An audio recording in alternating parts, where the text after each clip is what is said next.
So it was 1998, and I was incarcerated in Delaware Correctional Center in Smyrna, Delaware, and I was doing uh, a 5 year sentence.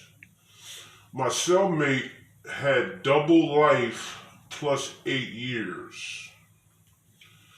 And I'll never forget this because this was one of the most significant days of my life. Around midnight, the cell got raided. There was a bunch of noise and chaos on the tier. Chains were rattling, dogs were barking. You can't see out the cell door down the tier because the door is locked. So the door buzzes open. Zzz, the door pops open. Standing in front of my cell is big, gigantic men, 6'8", 6'9", very muscular fellas, possibly 350 pounds all muscle, 280 all muscle. These were big men. And there was plenty of them dressed in black. Military style black. They sort of like SWAT uniforms. And then there was the ones with their faces covered even more than mine, assassin style.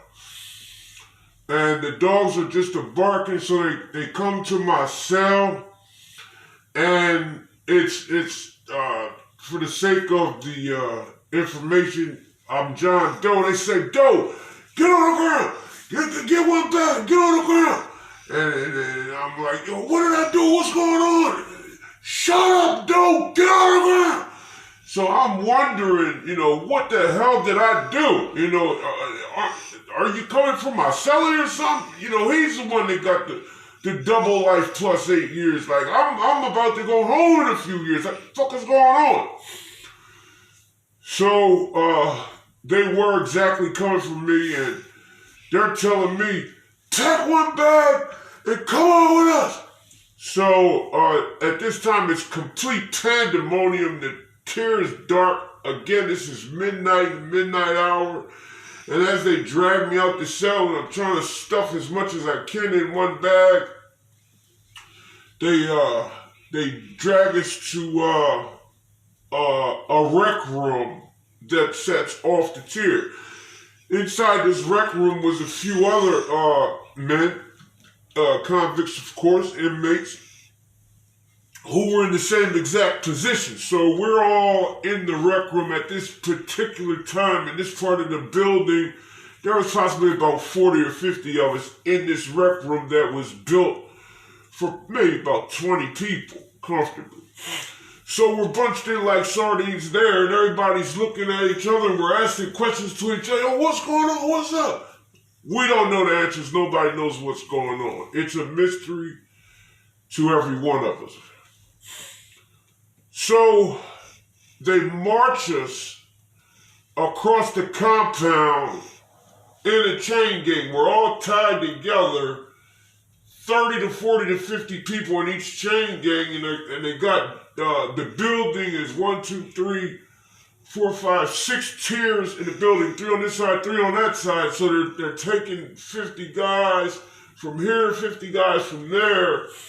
And they're marching us across the compound, and we're still screaming and asking questions. They got dogs barking, and they're acting very, very aggressive, and they're telling us, shut up! We'll tell you what's going on, just shut up! So they're really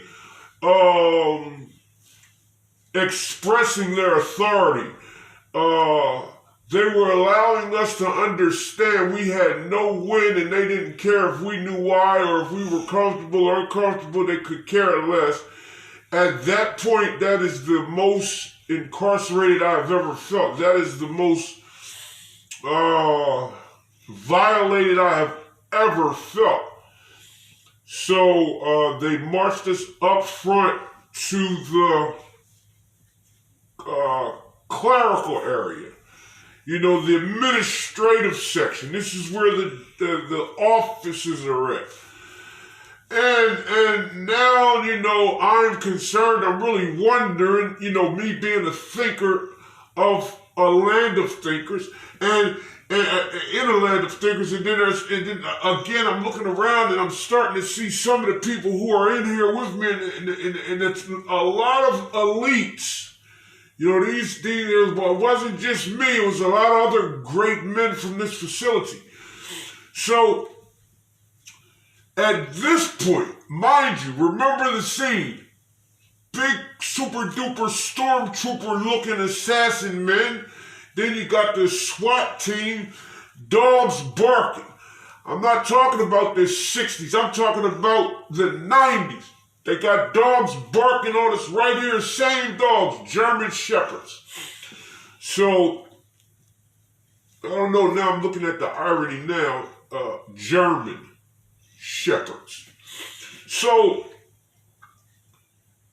this is the part where I found out that the 13th Amendment was actually real. They said neither slavery nor servitude will be used as something to do with you're going to be a fucking slave if you do a crime, and it's constitutional. That's the 13th Amendment. So the Constitution was out the window. They were doing martial law, and this was pre 9/11. This wasn't the Patriot Act yet. That wasn't even in order yet. This was pre-Patriot Act.